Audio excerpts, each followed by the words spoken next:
Hello, guys. Welcome to AgriClarity, and I welcome you all to yet another episode of PYQ Analysis Series, an initiative by AgriClarity, a sister channel of Clarity for Sure. So, in today's session, we will be discussing about certain questions which have come from UPSC CSE 2022 and 2023, and the topics that will be covered will be from agriculture questions. Okay, some of the agriculture related questions that has appeared in UPSC 2020 2 and 2023. So this will be our topic of discussion today. All right. So let us start the session then. The first question, if you see, consider the following statements. Government of India provides MSP for Niger seeds. The scientific name is given Guizotia abyssinica. Niger is cultivated as a kharif crop. Okay. Some tribal people in India use Niger seed oil for cooking. So how many of the above statements are correct? So here we have to see about what? We have to see about Niger seeds. Okay, Niger seeds. So which statement, how many statements are correct? Okay, so as you can see, all the three statements are correct. Okay, it is cultivated as a kharif crop. It is cultivated to be used as a cooking oil or edible oil, and the scientific name is also correct. Plus, government announces MSP for Niger seeds, okay, in the for your kharif marketing season. Okay, so all the three statements are correct. So therefore, option C becomes the correct answer. All right, this is the correct answer. Okay, so now let us discuss about uh, Niger seeds. Okay, so scientific name Guzotia abyssinica, family Asteraceae, and it is native to Ethiopia, Eritrea, and Malawi. Mainly grown for its edible oil and seeds. They resemble like sunflower seeds in shape, but they're smaller in size and black color.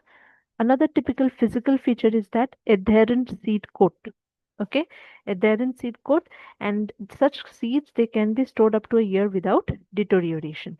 Then what is the protein content of Niger seeds? 10 to 25%. Oil content is 30 to 40%, and soluble sugars is 12 to 18%. Niger should be grown in light black soils or brownish loam soil with sufficient depth.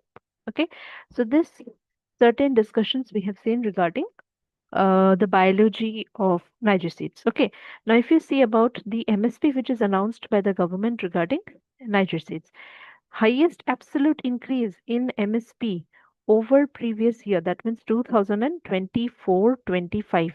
Okay, here previous year means 2024-25. All right, so the highest absolute increase in MSP over the previous year has been recommended for what? Niger seed. Okay, it has been recommended for Niger seed for Kharif marketing season 2025-26. The MSP for of Niger seed for 2025 is 9,537 quintals, and the margin over cost is 50%. Increase of MSP over the year 2024-25, that means the MSP of Niger seed for 2025-26, if we compare it with the MSP for 2024-25, so increase is what? Rupees 820 per quintal. Whereas if we compare the increase over 2013-14 MSP, then it increased by how much? 172%. That means government is preferring or giving preference to Niger seeds in the recent times. All right. Now, next question. So consider the following trees. Okay. So what are the trees here? Jackfruit. Okay. Artocarpus heterophyllus, Mohua, Madhuca indica, then teak tectona grandis. Okay, so how many of the above are deciduous trees? Okay, so this question came in 2023 prelims. Now, first one is what? Jackfruit, Artocarpus heterophyllus. Second is Mohua. Third is teak. So we'll have to mention how many of these three trees are deciduous. So except for jackfruit, both Mohua and teak are what? Deciduous. That means only 2 will be the correct answer. Okay. So the answer for this question is option number B, only 2.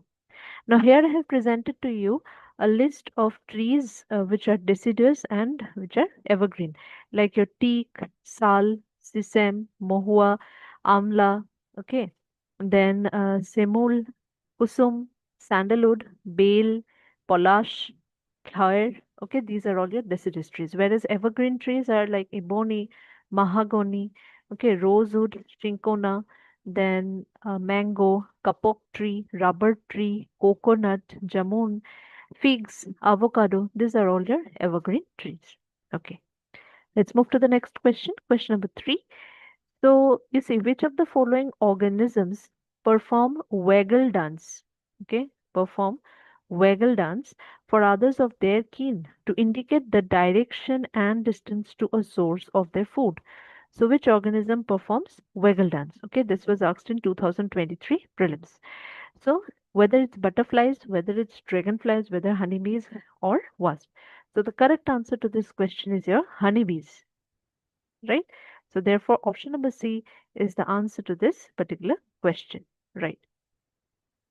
So you see, if we talk about honeybees, so it belongs to the family what? Apiaceae, or it is also known as Apidae.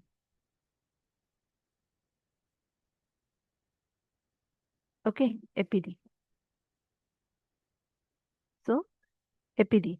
Then the important species of honeybees, if you see, most important, commercially important, and most widely accepted bee species for commercial cultivation of honey is your Apis mellifera, the European bee. Then Indian hive bee Apis cerana indica, little bee Apis florea, rock bee Apis dorsata, and dammer bee or stingless bee, which is Melipona iridipennis. So this stingless bee, which is Melipona iridipennis, this belongs to the family of Meliporidae. Okay, it belongs to the family of Meliporidae. Right. Now there are two types of dances which is performed by honeybees. One is a round dance, other one is a tail wagging or waggle dance. So round dance is performed when the food sources are near, like 25 to 100 meters from the hive. It gives no clue of direction. So in case of round dance, there is no factor of direction.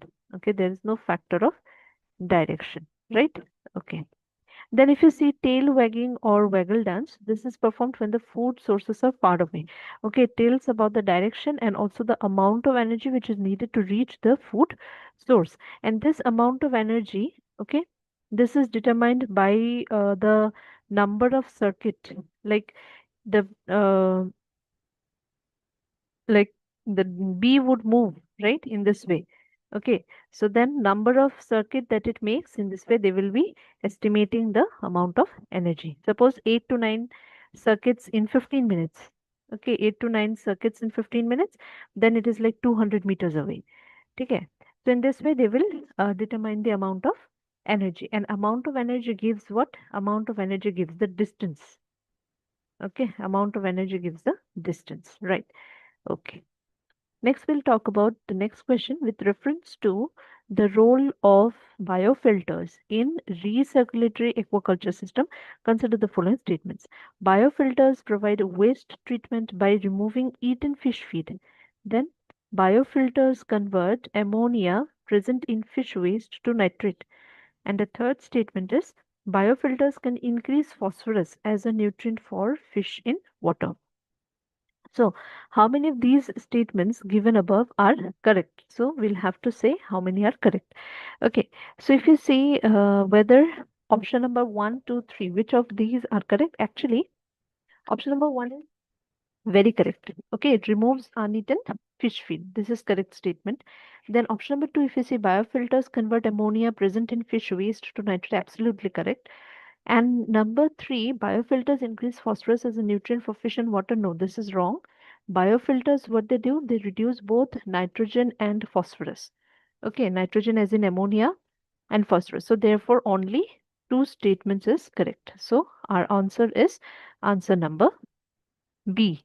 Okay, right. Next.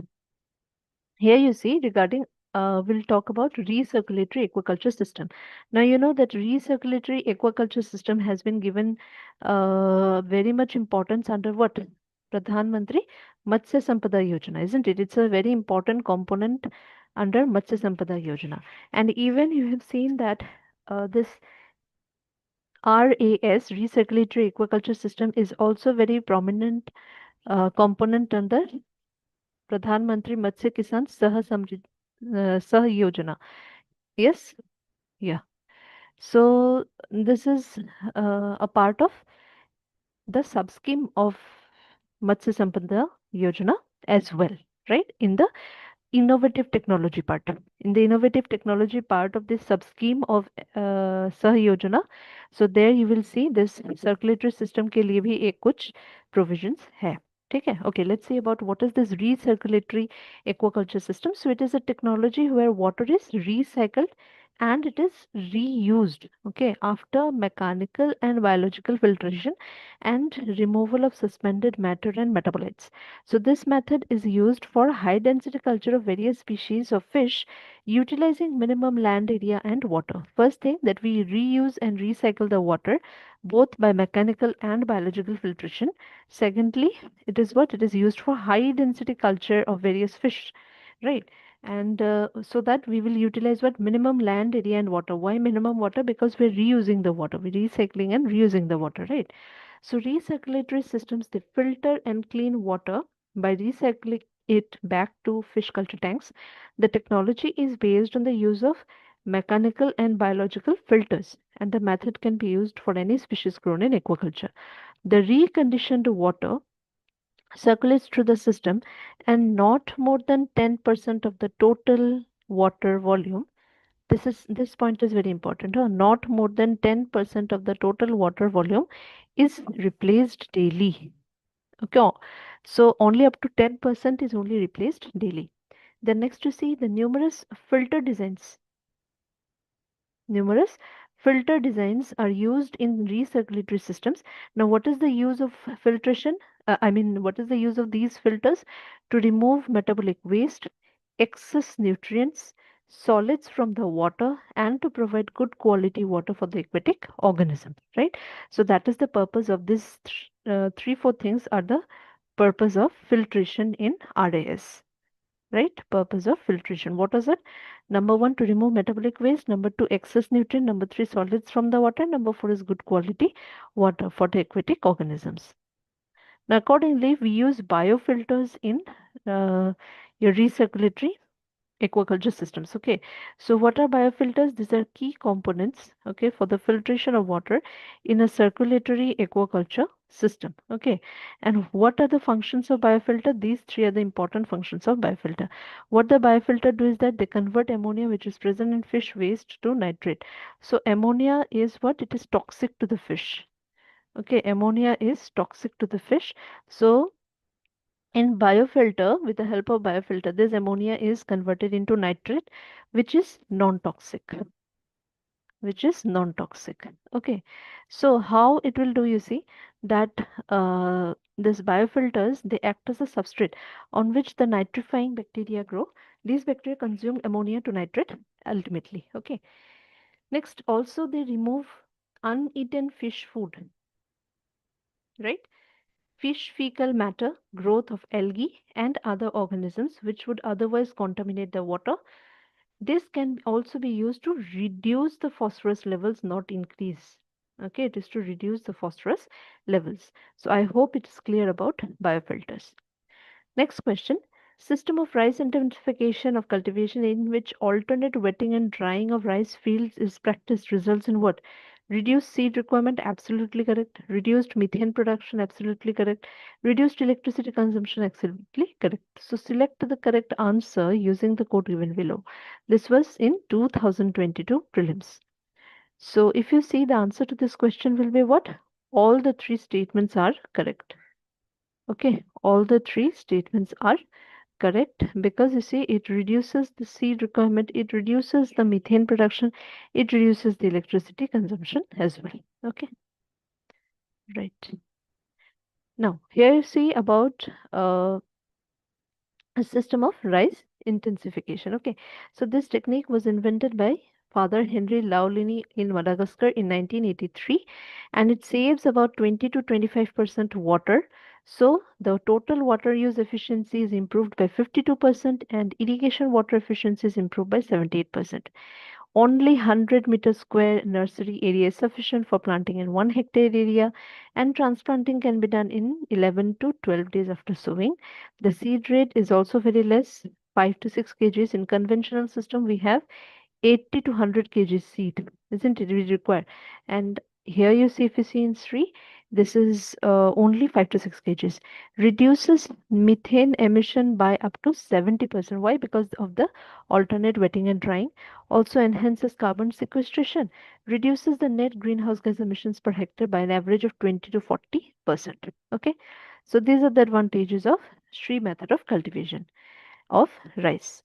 Next, we'll talk about the next question. So, which one is the most important anthropogenic source of both methane and nitrous oxide?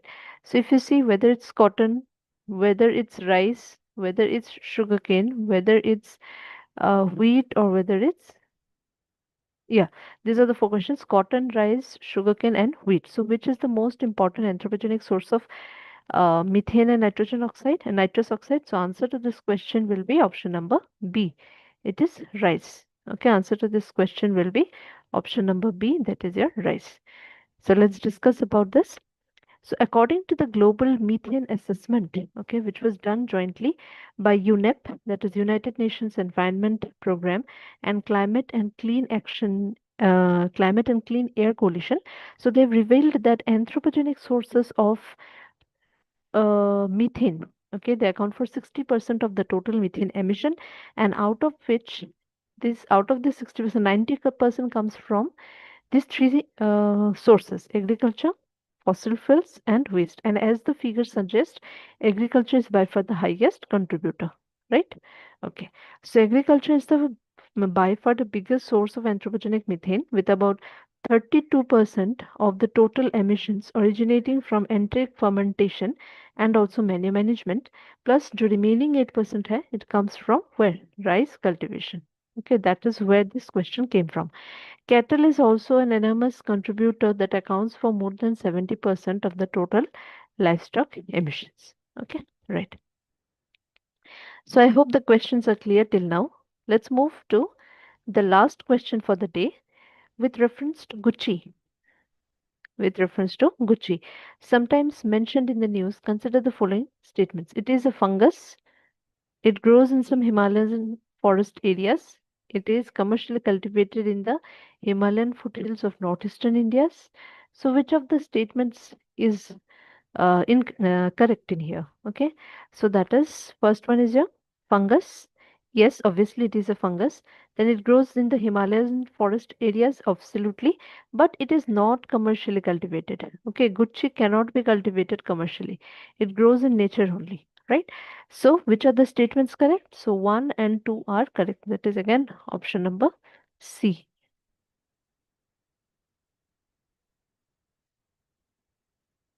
Okay. So, option number C is our correct answer, right?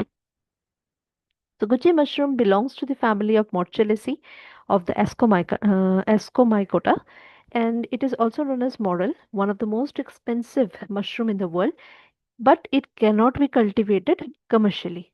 Okay, cannot be cultivated commercially, and it grows in conifer forest across temperate regions. Sorry, it's not temperature regions. It should be temperate regions, across temperate regions and foothills of Himachal Pradesh, Uttaranchal, and Jammu and Kashmir. So these mushrooms, they usually grow in clusters on logs of decaying wood, leaves, and humus soil. So this cannot be cultivated commercially. Okay, it doesn't grow commercially. So that statement was wrong in there. Okay, so that's all for today. I hope this session has given you an insight about the questions that are being asked in UPSC 2023 and 2022 related to agriculture. Okay, I've tried to discuss as per the question. Okay, so please watch the session, and if you like it, do like and share to your friends. Subscribe to our YouTube and Telegram channel. Thank you.